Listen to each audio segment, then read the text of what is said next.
सीकर शहर में बीती देर रात लूट की बड़ी वारदात हो गई। यहां कार में सवार होकर आए बदमाशों ने शहर के एक नामी ज्वेलर से 1 किलो 70 ग्राम सोना लूट लिया। लूटे गए सोने की कीमत 55 लाख रुपए से ज्यादा बताई जा रही है। रात भर पुलिस ने जिले भर में नाकाबंदी करवाई, लेकिन बदमाशों का कोई सुराग नहीं लग पाया। जानकारी के मुताबिक शहर के BR ज्वेलर्स के मालिक श्याम सुंदर रात को अपनी स्कूटी से घर जा रहे थे। अरिहंत हॉस्पिटल के पास में गली में कार में सवार होकर आए बदमाशों ने इनकी स्कूटी को रुकाया। कार में से एक बदमाश उतरा और पिस्टल की नोक पर सोने से भरा थैला लेकर फरार हो गया।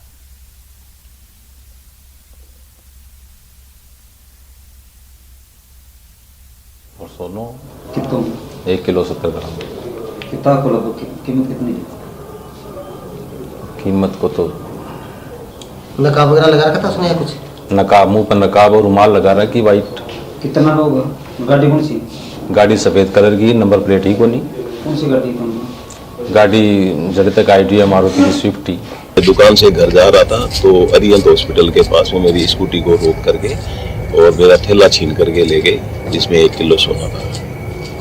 ले जाने वाले सफेद रंग की गाड़ी में थे, वो गाड़ी को आइडेंटिफाई नहीं कर पाए हैं।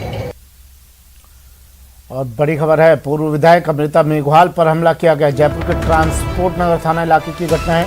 4 युवकों ने पत्थर से हमला किया। अमृता मेघवाल के कान पर भी चोट आई है इस हमले में। बड़ी खबर, जयपुर से पूर्व विधायक अमृता मेघवाल पर हमला। ट्रांसपोर्ट नगर थाना इलाके की घटना, पत्थरों से हमला किया गया। अमृता मेघवाल पर बताया जा रहा है 4 युवकों ने हमला किया। पूर्व विधायक को इस हमले में चोटें भी आई है।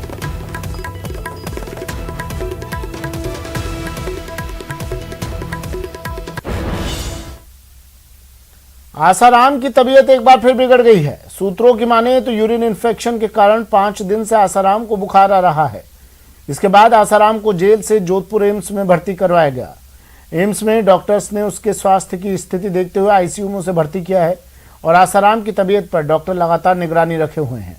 5 दिन पहले जोधपुर जेल में बुखार आने पर आसाराम का वहीं जेल डिस्पेंसरी में ही इलाज शुरू किया गया, लेकिन 5 दिन से बुखार नहीं टूटने पर आज उसे एम्स लाया गया। एम्स में प्राथमिक जांच में सामने आया कि उसका यूरिन इन्फेक्शन काफी बड़ा हुआ है। इस कारण से उसे बुखार भी आ रहा है। ऐसे में उसे ICU में भर्ती कर इलाज शुरू किया गया।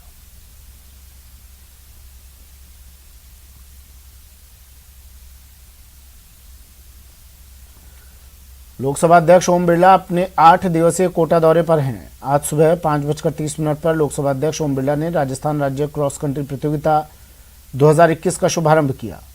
नियत समय पर बिरला उम्मेद सिंह स्टेडियम पहुंचे और राजस्थान राज्य क्रॉस कंट्री प्रतियोगिता का शुभारंभ किया।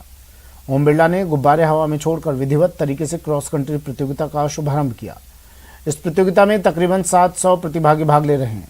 इस प्रतियोगिता में जो प्रतिभागी चयनित होंगे वो नेशनल में राजस्थान को रिप्रेजेंट करेंगे। क्रॉस कंट्री दौड़ को बिरला ने हरी झंडी दिखाकर रवाना किया।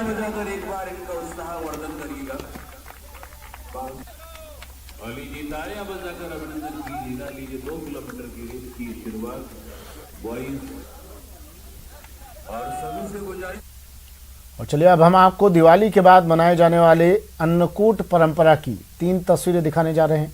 तीनों तस्वीरें भारतीय संस्कृति और परंपरा से जुड़ी हैं और 3 अलग अलग शहरों की हैं। 350 साल पुरानी परंपरा वाला पर्व, लोगों ने मांगा आदिवासियों से प्रसाद। आस्था का संगम अन्नकूट महोत्सव। रंग बिरंगी रोशनी में सजे श्रीनाथ मंदिर में अन्नकूट महोत्सव पारंपरिक तरीके से मनाया गया। आदिवासियों ने अन्नकूट लूट की सैकड़ों साल पुरानी परंपरा को निभाया और लोगों में प्रसाद बांटे और उनकी सुख समृद्धि की कामना की। परंपरा के तहत आदिवासी समुदाय के लोग भगवान जगन्नाथ का प्रसाद लूट लेते हैं और अपनी जीत का जश्न मनाते हुए मंदिर से घर जाते हैं। और बहुत ज्यादा बारिश जो है ब्रज पर हुई तो उसकी रक्षा के लिए सभी कृष्ण के पास पहुंचे और उन्होंने कहा रक्षा भी आप ही करें। तो कृष्ण भगवान ने गोवर्धन पर्वत उठाकर और सारे ब्रजवासियों को बचाया। तो उससे खुश होकर सारे ब्रजवासियों ने सर्वप्रथम ठाकुर जी को अन्नकूट का भोग लगाया था। अन्नकूट परंपरा के तहत श्रीनाथ जी को भोग लगाने के लिए अन्नकूट में श्रीखंड, हलवा, बड़ा, पापड़, विभिन्न प्रकार के लड्डू, बर्फी, खाजा, पकौड़े, खिचड़ी सहित लगभग 60 प्रकार के व्यंजन रखे गए। उसके बाद परंपरागत शैली में शोर मचाते हुए आदिवासियों के दल ने करीब रात 12 बजे मंदिर में प्रवेश किया और अन्न लूट ले गए।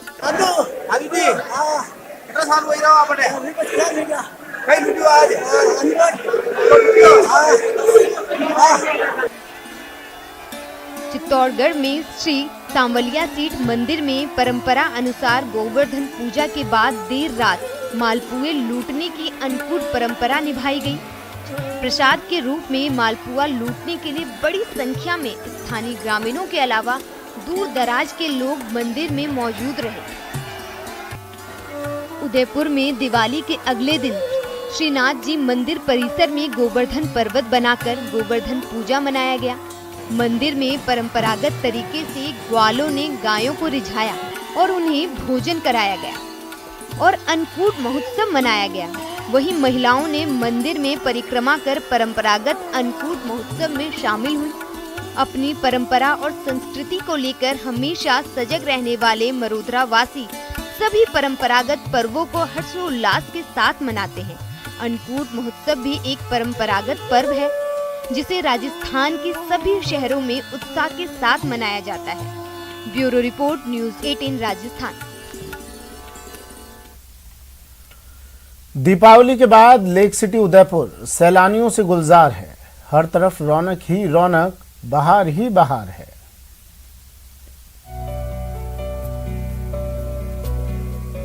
पर्यटन को लगे पंख।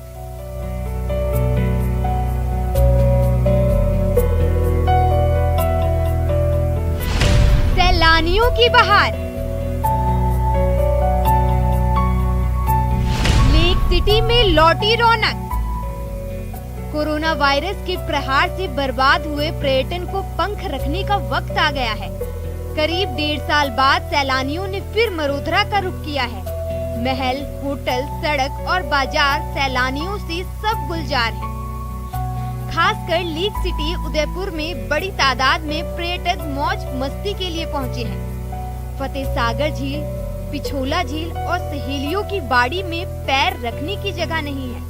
और हम यहाँ पूरी फैमिली के साथ आए हुए हैं उदयपुर, और हम बहुत बार भी आ चुके हैं और बहुत अच्छी सिटी है उदयपुर।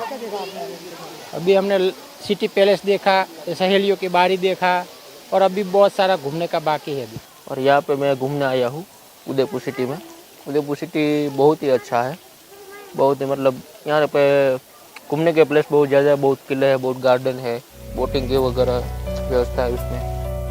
महामारी की वजह से मई जून के सीजन में यहाँ सन्नाटा पसरा रहा, लेकिन अब एक बार फिर सैलानियों की चहलकदमी बढ़ी है।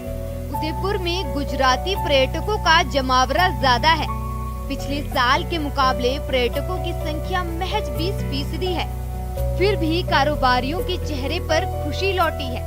नहीं, उदयपुर बहुत अच्छा है और घूमने की जगह भी बहुत अच्छी है और खाने पीने भी सुविधा भी अच्छी है। गत वर्ष कोरोना के कारण पर्यटक नहीं के बराबर ही आए थे। इस वर्ष दिवाली पर हर वर्ष ही खेकरे से लेकर लाभ पाचम तक गुजराती पर्यटक पूर्णतया उदयपुर आते हैं। हर गुजराती के पूजा करने के बाद वो घूमने निकलते ही हैं। और पिछले वर्ष तो हमने कोरोना के कारण पर्यटन व्यवस्था बहुत बुरी तरह प्रभावित हुआ। इस वर्ष लगभग खेकरे से लेकर लगभग बड़े रिसोर्ट तो पहले ही फुल हो चुके हैं और जो सिटी में होटलें हैं वो भी लगभग 5 से 6 दिन लगभग फुल है और रहेगी। कोरोना को पीछे छोड़कर जिंदगी एक बार फिर आगे बढ़ रही है, लेकिन सैलानियों के साथ कारोबारियों को भी ये समझना होगा कि कोरोना का खतरा पूरी तरह से टला नहीं है। लिहाजा मास्क और थोड़ी सी दूरी सेहत के लिए जरूरी है। न्यूज़ 18 के लिए उदयपुर से कमलेश की रिपोर्ट।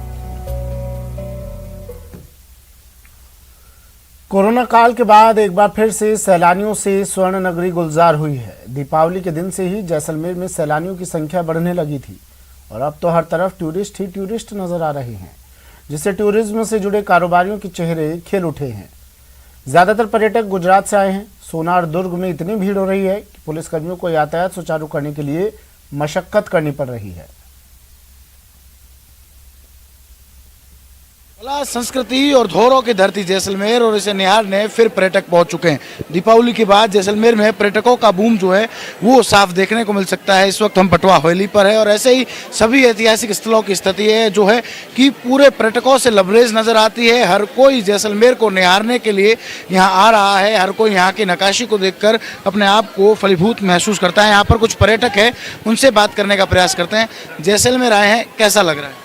काफ़ी अच्छा लग रहा है। जैसलमेर आने पे हमें ऐसा प्रतीत हो रहा है कि हम वीरता की भूमि में, और जो पत्थर माटी देख के, इतना कल्चर देख के, सचमुच में राजस्थान पूरे विश्व में एक अनोखा है। इस जैसलमेर को देख के आज हमें लगा, तो अपनी माटी को प्रणाम करते हुए जैसलमेर काफ़ी अच्छा लगा। और सब पूरे भारत के और देश विदेश से दर्शकों से यही अपील करूंगा कि सभी जने इस जैसलमेर को देखने जरूर आएँ। काफ़ी सुंदर, काफ़ी अच्छा, और लोगों का नेचर इतना अच्छा है, और सभी एक आपसी सौहार्द के साथ और इस त्योहार पे सभी पधारे हैं। तो आप सबका बहुत बहुत धन्यवाद। तो कोरोना के बाद जो है वो पहला ट्रिप है कई लोगों का। आप लोग कैसे आए हैं? जैसलमेर का प्लान क्यों बना? हमारा जैसलमेर का प्लान ऐसा बना कि हम अहमदाबाद से आए थे। हमने सोचा कि हम पहले अपने उत्तर हिमाचल की तरफ जाते हैं, पर राजस्थान का जो माहौल इस बार बहुत अच्छा, कोरोना का लोग यहाँ पे आ रहे हैं बाहर से, तो यहाँ हमारा भी ऐसा ही प्लान बना कि हम भी इधर आए। क्या क्या देखा आपने? अभी हमने पटवों की वाड़ी देखा है, अभी फोर्ट देख के आए हैं, और जैन मंदिर देखा है। अभी डिजर्ट पे जाएंगे यहाँ से। जैसलमेर को देखने के लिए, यहाँ के पत्थरों को देखने के लिए, यहाँ की नक्काशियाँ देखकर हर कोई अभिभूत है और लगता है कि कोरोना के बाद दीपावली के इस दीपोत्सव से फिर सुख समृद्धि फैलेगी और जैसलमेर के पर्यटन व्यवसाय को फिर पंख लगेंगे। श्रीकांत व्यास, न्यूज़ 18 जैसलमेर। उपचुनाव में जीत से गदगद कांग्रेस ने बीजेपी को बैकफुट पर धकेलने के लिए महंगाई को हथियार बनाने का फैसला कर लिया है और इसके लिए पार्टी 14 नवंबर से जन जागरण अभियान चलाने जा रही है।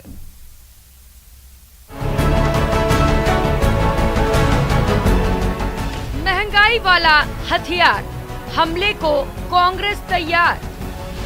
14 नवंबर से जन जागरण अभियान, केंद्र को घेरने का मेगा प्लान तैयार।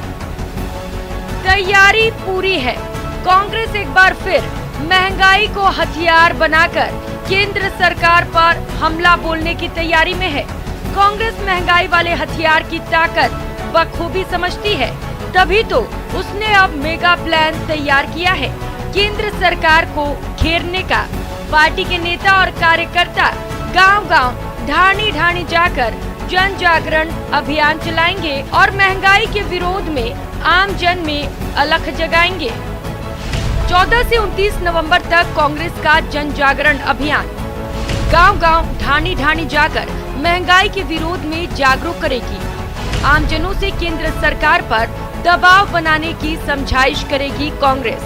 56,000 बूथों तक जन जागरण अभियान चलाने का है मेगा प्लान। करके महंगाई जो केंद्र सरकार रोकने में नाकाम रही है, गैस के सिलेंडर के दाम अभी उन्होंने और बढ़ा दिए हैं। आज आम आदमी का गैस लेना दूभर हो गया है। पेट्रोल और डीजल में भी उन्होंने ऊंट के मुंह में जीरा वाली बात की है।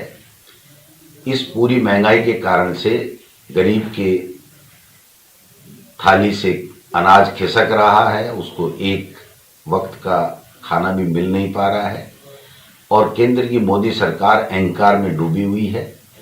हम सब लोग, प्रत्येक कार्यकर्ता, नेता घर घर जाकर के, बूथ बूथ में जाकर के लोगों को जन जागृत करेंगे कि वो केंद्र की सरकार के ऊपर दबाव बनाएं। कांग्रेस आने वाले दिनों में प्रदेश में राजनीतिक नियुक्तियां भी करने वाली है। बकायदा इसके लिए रोड मैप भी तैयार किया जा रहा है। मुख्यमंत्री जी जब भी चाहेंगे तब मंत्रिमंडल विस्तार हो जाएगा। राजनीतिक नियुक्तियों के लिए भी रोड मैप तैयार हो गया है। हमारे प्रभारी महासचिव अजय माकन जी पहले ही कह चुके हैं कि हम लोग शीघ्र इस दिशा में आगे बढ़ेंगे। कार्यकर्ताओं को अब दीपावली के ऊपर तोहफा मिलेगा, ऐसी उम्मीद करें। साफ है, उपचुनाव में कांग्रेस ने महंगाई के जिस हथियार से धरियावद और बल्लभनगर सीट पर जीत हासिल की है, वो हथियार पूरी ताकत से 2023 तक इस्तेमाल होगा। इसीलिए कांग्रेस ने सीधे जनता को महंगाई वाला ये हथियार सौंपने का मन बनाया है। Bureau report, news 18 network. Diesel petrol पर सियासत जारी है। सीएम गहलोत ने एक बार फिर ट्वीट कर केंद्र से एक्साइज ड्यूटी और कम करने की बात कही। सीएम गहलोत ने ट्वीट कर लिखा कि मेरा सुझाव है कि पेट्रोल, डीजल, गैस से additional excise duty, special excise duty और सेस के रूप में जो राजस्व केंद्र सरकार इकट्ठा कर रही है उस पर राज्य सरकारें वैट लगाती हैं।